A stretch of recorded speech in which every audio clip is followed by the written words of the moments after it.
Yan guys, may bago na naman silang mga hipon, mga bagong kadarating lang nila Papa El guys.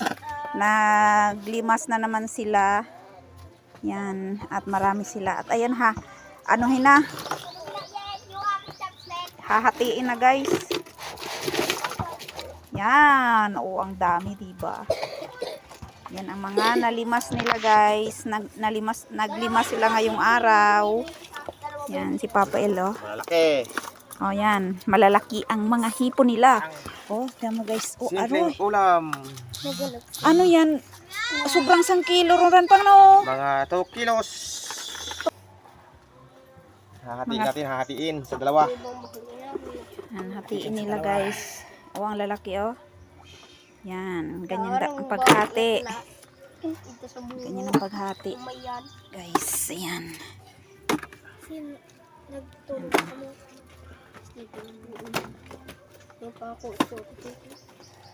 Yan, hati-hati muna. Hatiin natin parehas.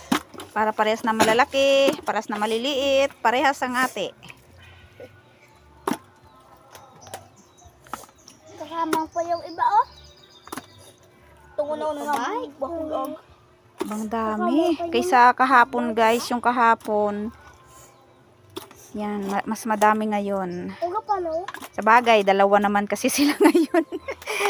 Dalawa ang nagsaga ngayon. Tatlo. Kasama pang mga bata. Sige na, ikaw buon. Si Pilay Rupong. Bukod man. Sakit lang. Sakit ang alima. Asi na iwan ran. Kinuot siguro na iwan. Tumbas dito. Ano? Bugo. Ilang gas dito oh. Ate. Pasok ako sa bahay-bahay niya kasi bahay-bahay niya. Danlugab oh. Oo. Danlug. Gadanlog man talaga ang buga. Diyan mo nagtusok ko sa duko. Yan. May yan ang tusok ko sa duko. Dawid-dawid ko nga. Malipat na may kamitis to. Ang bulo. Dapat na may isa. Kalampay pa oh. Ilamang pa? Di limang pa. Alimango. Limang kalampay. Darong kalampay. Limang at alis gagatag. Tigis siya lang kuno sandaman it kalampay. In case.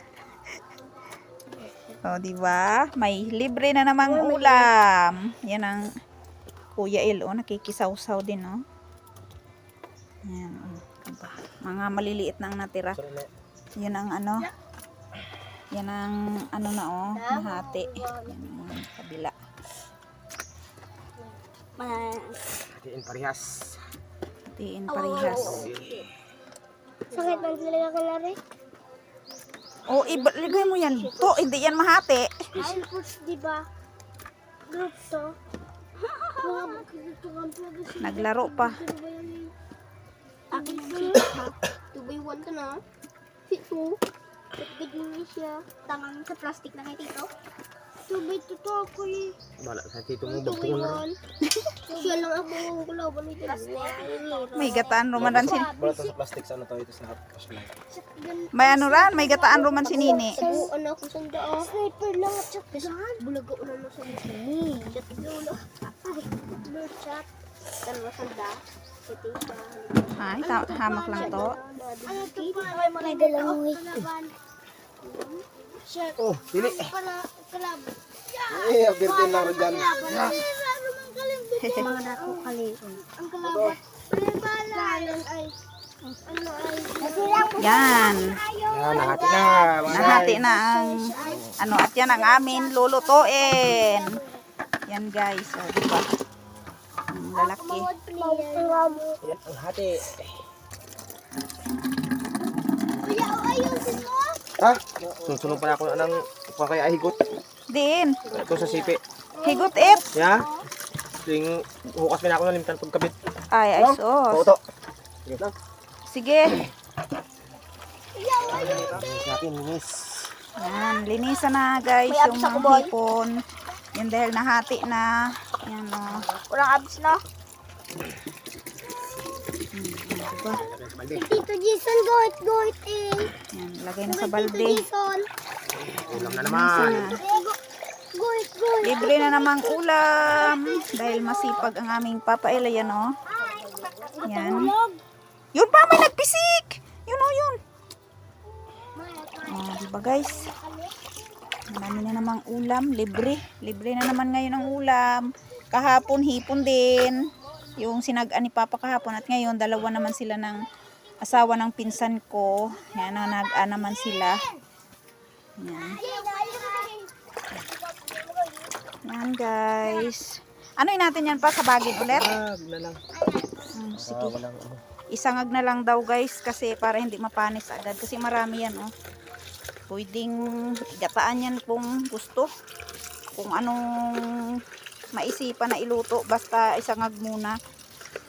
Para hindi mapanis. Tapos timplahan ng medyo matapang-tapang. Diba? Ang dami na namang ulam. Bakal ba ito dito? Na yun o.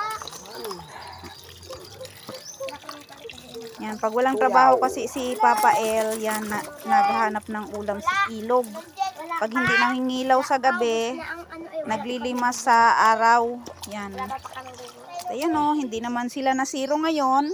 Tulad kahapon, dalawang maliliit lang na ano ang yung inano nila ng panganay namin. Ay nakarami din sila, malalaki din ng mga hipon. Patuyaw. Yan. At ngayon, ganun din. Ayan o, mahigit 2 kilo yan. Pero hinati nila ng ano, ng asawa ng pinsan ko para pareha silang may ulam. 2 kasi silang naglimas. Yan. Yan guys, yung aming video for today. Another blessing. At ayan guys, niluto na nga natin itong mga nakuhang hipon ni Papa El. Ayan, linuto lang siya sa katas niya guys, tubig lang. At nilagyan natin ng asin at saka bitchin lang. Tinapang-tapangan natin yung asin para hindi siya agad mapanis at mailuto siya sa anumang gusto natin. Pero ngayon, sangag lang muna. Pero pwede na din itong kainin pag naluto na, kahit sangag lang. At pagkatapos ngang takpan ng ilang minuto, ayan na siya guys. Luto na sa sariling katas. At ready na. Masarap na ito guys. Pwede din itong gataan, lagyan ng mga gulay. Kung maisipan at sinipag ulit magano ng gulay. May kalabasa naman kami doon. Pwedeng gataan sa kalabasa. Ayan yung aming ulam for today. Thank you for watching mga ka-LG. See you again sa mga susunod naming video mga ka-LG.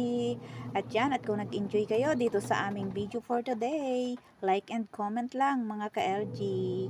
Thank you. God bless. Hanggang sa muli naming video ni Papa El. Tara, kain na tayo.